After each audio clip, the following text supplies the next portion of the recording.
Hi guys, ako nga pala si Ron. Tara, samahan niyo ako kasama aking prostetiko. Sinundo na nga pala kami na aking kuya para pumunta sa pool. Naliligaw na kasi kami ni nanay sa lawak ba naman ng resort guys. At habang naglalakad kami, pinagtitinginan nila ako. Akala siguro nandito na sa Bulacan si Ronnie Alonte.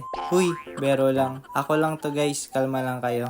Hinintay na nga pala namin si nanay dahil baka madapa. Kaya ako muna humawak ng cellphone para mag-take ng video. Nanay, halika dito, dali. Tingin ka sa vlog ko. Ganda talaga nanay ko. Habang naglalakad kami ni nanay, natanong din pala niya kung hindi ba sumasakit yung stump ko. Sabi ko naman medyo lang, pero hindi ko naman nararamdaman yung sakit dahil nag-i-enjoy ako sa ganda ng paligid habang naglalakad ako. Tinanong ko na nga din pala siya kung gusto niyang maligo sa pool. Baka daw mamaya na lang dahil napagod din daw siya sa haba ng lakarin. Nakita na nga pala namin sila at malapit na kami makarating sa pool. Nung nakita nga din pala namin sila, parang gusto ko nang tumakbo at lumipad papunta sa swimming pool.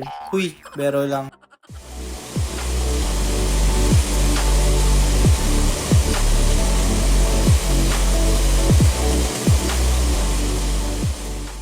So ayun, hindi ko na nga din pala napigilang maligo. Hinubad ko na nga din pala yung prosthetic ko at binalutan ko na din ng bandage ang aking stump. Nakipaglaro na nga pala ako sa aking mga pamangkin. Ang galing nga ni Kyra kasi first time pa lang niya sa pool pero hindi siya umiiyak. Yung ibang bata kasi umiiyak at natatakot. Lumipat na nga din pala kami ng pool kasi mukhang mas maganda maligo dito. Namiss kong maging galunggong. Ay, namiss ko palang lumangoy. Habang naliligo kami, tinanong sa akin ni Otoy kung marunong daw ba akong lumangoy. Sabi ko naman, oo. Pero hanggang binti nga lang. Hindi ko na nga din pala nakuha ng video yung paglangoy namin ni Utoy. Dahil hindi ko napansin habang naliligo kami, full na pala yung storage ng phone ni Utoy. Kaya nag-delete muna ako para makapag-take na ibang video. So yun, tapos na kami maligo. Naglalakad na nga rin kami papunta sa room para mag-wash ulit at kumain. Ang dami namin gustong gawin na activity dito sa resort, kaso mukhang hindi matutuloy dahil uulan pa yata. At pagkatapos namin mag-lunch, may nakita akong stray cat at alam kong gusto niya manghingi na aming kinakain. Kaya tiniran ko siya. Sana sa mga nakakapanood nito, kapag nakakita kayo ng stray cat or dog, kahit sa lansangan kung may food kayo or water, bigyan nyo naman kasi wala naman silang tahanan na pwedeng tuluyan at wala ring nagpapakain sa kanila. Soon, mas madami pang stray cat at stray dog ang ating papakainin sa daan. Shoutout nga po pala kina Giancarlo De Vera at Eric De La Torre. Thank you po palagi sa pagsuporta nyo. Mabuhay kayo hanggat gusto nyo.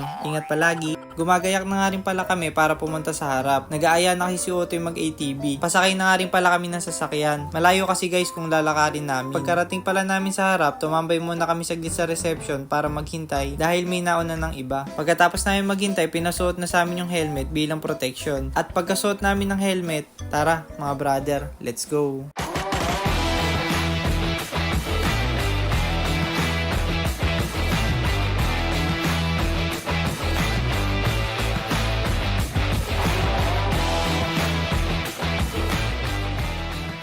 First time ko pa nga lang pala sumakay at mag-drive ng ATV. Grabe, sobra akong nag-enjoy tapos sinabayan pa ng malakas na ulan. Talaga para akong bumalik sa pagkabata guys. Sure ako isa to sa hindi ko makakalimutan na experience sa buhay ko. Kahit may kulang sa parte na aking katawan, kayang-kaya kong sumabay sa mga normal na tao. Natutunan kong maging matatag at hindi sumuko sa hamon ng buhay. At lahat ng ito ay dahil sa ama at sa aking buong pamilya. Since walang tao or sasakyan dito at bukirin, pinag-drive ko na rin si Utoy para ma-experience niya kung gaano kasarap mag-drive ng ATV. Ang lakas ng ulan guys, mukhang hindi kami makapagta-train na ibang activities. Kaya pumasok na lang kami sa loob at kumain na lang. At habang kumakain kami, nagkukwento si Henry na experience niya kanina sa ATV. Sobrang saya niya daw. Isa din daw yung sa hindi niya malilimutan na experience dahil first time din daw niya mag-drive na ATV tapos umuulan pa. Hello Kyra, Danda. Wa.